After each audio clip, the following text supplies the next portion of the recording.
Galera, infelizmente é oficial. O Escanor tá morto. O pecado do orgulho, o senhor do Sunshine bateu as botas de vez. Mas e aí? O que vai acontecer com os 6 pecados capitais?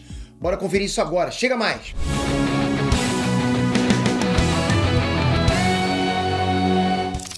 Ei, Trunks, Peter aqui. Galera, não é de ontem que eu cantei a bola sobre o fim do Escanor, vocês sabem disso. Existem alguns vídeos no canal onde eu acabo tocando nesse assunto de alguma forma, mas finalmente aconteceu no capítulo 333 do mangá de Nanatsu. Aconteceu, rapaz, bateu fundo. Grande parte da história foi concluída, né? O Rei dos Demônios não existe mais, e com isso o final do mangá parece estar chegando. Só que, o que vai acontecer agora? Vão ser os 6 pecados daqui pra frente? O Escanor vai voltar? Eu vou responder cada uma dessas perguntas e tentar desvendar o que vai rolar mais pra frente. Mas antes, galera, eu vou lembrar vocês do like. Esse like é salvador, você não tem noção quando você clica nesse botãozinho como salva. E muito obrigado por isso, não esquecendo também que o nosso curso tá bombando desenhando animes. Você pode se transformar no próximo grande mangaka. Mas Peter, eu não sei desenhar nada. Pois é pra você que esse curso foi feito. Pra transformar você, que tá aí dizendo que não sabe desenhar nada, no próximo grande mangaka de sucesso. Você vai pensar em qualquer personagem de anime, do jeito que você pensar, você vai desenhar ele, porque você vai ter acesso à técnica que esses grandes mangakas tiveram para poder usar e fazer esses grandes desenhos que eles fazem. Então não esquece, galera, o link do curso Desenhando Anime está aqui na descrição ou no primeiro comentário fixado. Vamos lá! Nada melhor do que começar falando sobre o que rolou no mangá, sobre como o Escanor acabou morrendo. Tem que começar assim.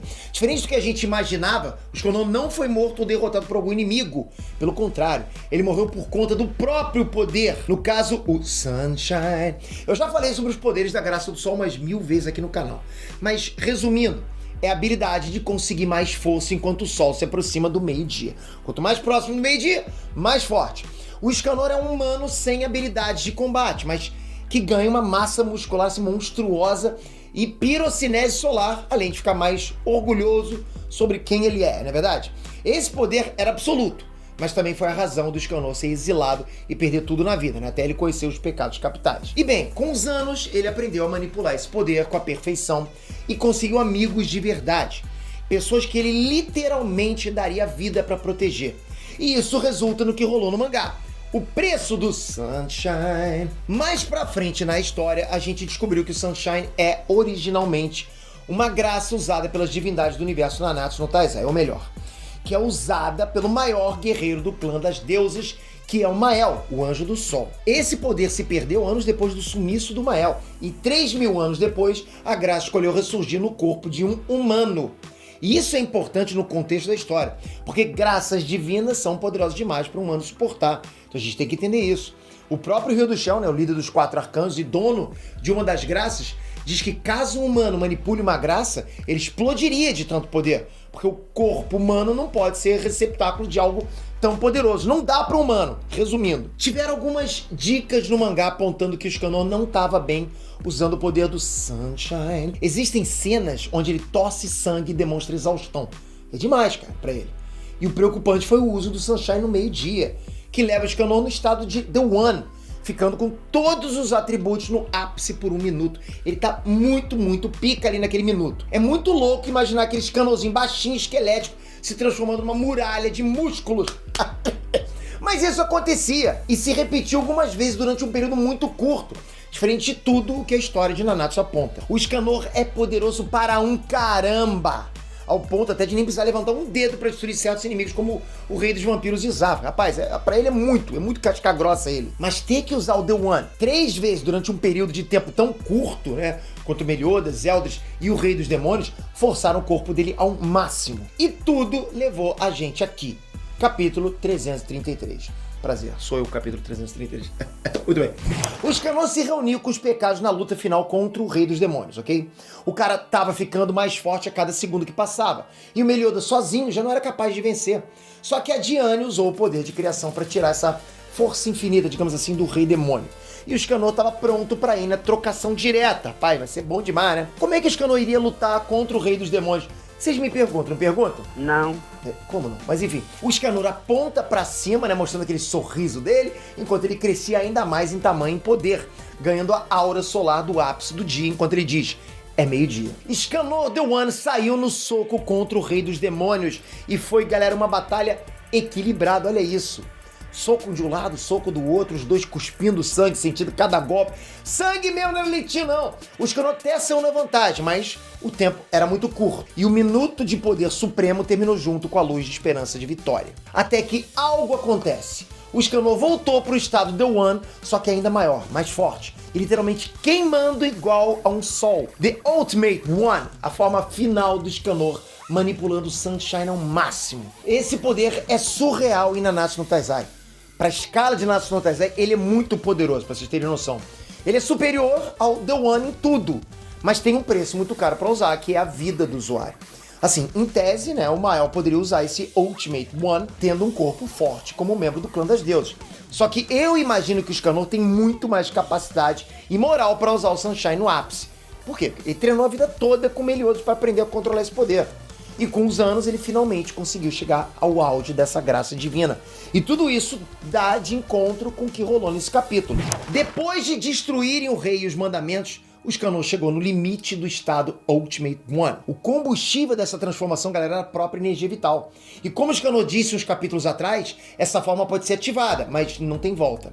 Ou seja, ele queimou toda a vida que ele tinha usando o Sunshine no auge. E agora o tanque estava vazio.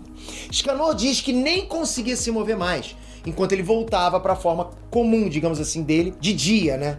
Mas aos poucos o corpo dele começou a queimar com o calor do Sunshine. O Escanor estava literalmente sendo carbonizado pelo próprio poder. É muito interessante ver isso, porque responde uma pergunta bem antiga. Quem pode derrotar o Escanor The One? Pelo visto, só ele mesmo pode se vencer. Porque o poder que o Escanor tanto se orgulhava foi responsável pela morte dele. Olha que ironia, não é verdade? Enquanto o Escanor queimava, ele foi dizendo as palavras finais para cada um presente ali. Ao Golter, o Escanor agradeceu dizendo que ele era o melhor confidente que existe. Claro, né? Referindo lá as coisas que os dois conversaram no passado. O Escanor contou pro Golter que gostava da Merlin, né?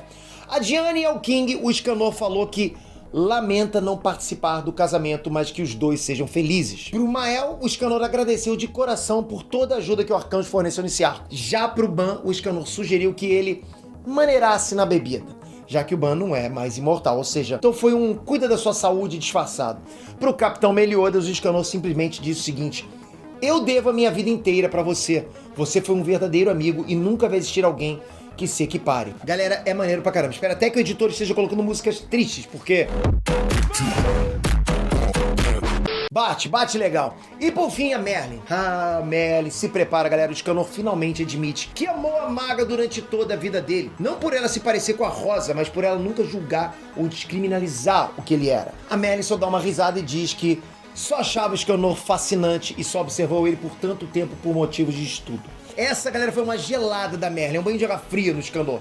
Mas claro que o Escanor não esperava menos da Merlin, dizendo que isso era o suficiente para fazer ele um homem feliz. Parabéns, Escanor, você mandou bem pra caramba. A Merlin sussurra que é tarde demais pra isso. 3.000 anos tarde demais. Eu falo sobre isso depois. Mas Escanor diz o seguinte, abre aspas, não importa as escolhas, decisões, crimes e nem os pecados, fecha aspas. Essa última palavra chama a atenção total da Merlin, onde ela fica surpresa, né, perguntando se ele sabia do pecado dela. No momento que os braços de Escanor começaram a virar pó de cinzas, né, ele só diz que não sabe, mas tem uma sensação, já que ele só viu ela com os olhos tristes. Nesse momento, a temperatura do Escanor dispara, enquanto o Sunshine queimava o resto do que ainda, né, era o pecado do orgulho. Mas aí acontece. A Merlin pula entre as chamas e beija o Escanor. Ela queima a boca e os dedos nesse fogo, mas ela fica ao máximo que consegue. E diz o seguinte, abre aspas, nunca pude corresponder aos seus sentimentos, mas vou levar essas queimaduras como prova de que alguém me amou pra sempre, fecha aspas. Rapaz, segura, hein? Segura, tá querendo suar meus olhos. Ele fez lembrar disso.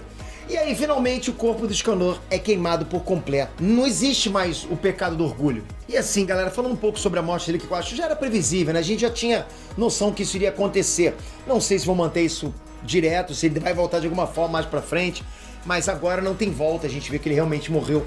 Foi um momento muito, muito triste, assim, não triste, emocionante, né? Porque, como eu falei, a gente já tinha previsto isso. E essa despedida dele pra cada um e a despedida dele com a Merlin, galera, é bem emocionante. Fico imaginando isso numa animação. Vai bater fundo em todo mundo, com certeza. Principalmente todo mundo que gosta desses personagens.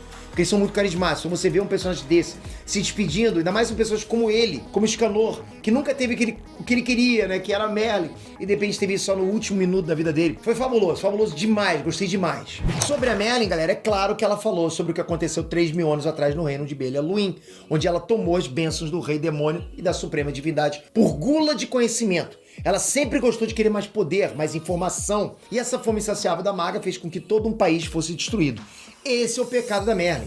E ela ouvia que o Escanor não se importa com o maior pecado dela, que literalmente fez ela fechar o coração pra tudo, menos pro Meliodas, né? Fez ela querer honrar o amor que ele teve por ela todo esse tempo. Se a Merlin vai ficar pra sempre com a boca queimada ou não, aí eu não sei. Mas e agora? Como é que ficam os 6 pecados capitais agora? Na boa, galera, eu tô pensando em 2 possibilidades. Ou vão substituir o Escanor com algum personagem que a gente já conhece, ou ele vai voltar mais pra frente. Isso também é possível. Se eu fosse apostar, eu diria que ou o Mael vai virar o novo pecado capital, ou pode ser o Rei Arthur, que provavelmente vai voltar daqui a pouco. Faz sentido ser o Mael, já que ele originalmente usava o Sunshine Taiyu, enquanto faz sentido ser o Arthur por ele ser um humano, mesmo clã que o Escanor, né? Clã dos humanos. E também ter potencial para ser o pecado mais forte, igual o Escanor. Aliás, existe muita chance do mangá não acabar aqui. Concluírem o arco, com certeza, mas terminar por aqui eu acho bem difícil. Tem muita coisa para acontecer, especialmente com o Rei dos Demônios dizendo que o equilíbrio foi quebrado. Além da gente ter alguns personagens que sumiram e ainda precisam voltar, como o Rei Arthur. Então, galera, aqui eu deixo o meu sincero adeus ao Rei Escanor. É um personagem que me deu muita felicidade nessa série. Fiquei muito, muito feliz de acompanhar, de ver a progressão dele, ver o surgimento dele. Cara, na boa, foi uma lufada de ar fresco numa série dessa, porque ele era um personagem que se destacava, roubava a cena, eu gostei demais. Do início, meio e do fim dele, gostei de tudo. Né? Se ele não voltar, com certeza tá aqui guardado no coração de todo mundo. Obrigado de coração, galera. Não esquece o joinha, lembra o curso, tá aqui embaixo, desenhando animes. Você pode desenhar um Escanor hoje ainda. Então, tá aqui embaixo, clica que você vai curtir demais e se inscreve. Clica aqui agora, porque a sua inscrição é o top, vai ajudar demais e você vai ficar por dentro de tudo que vai acontecer. Tem muito vídeo chegando, muita teoria de anime, principalmente na Natsu, também tá chegando muita coisa. Tamo junto sempre, hein? Até a próxima, galera. Fui!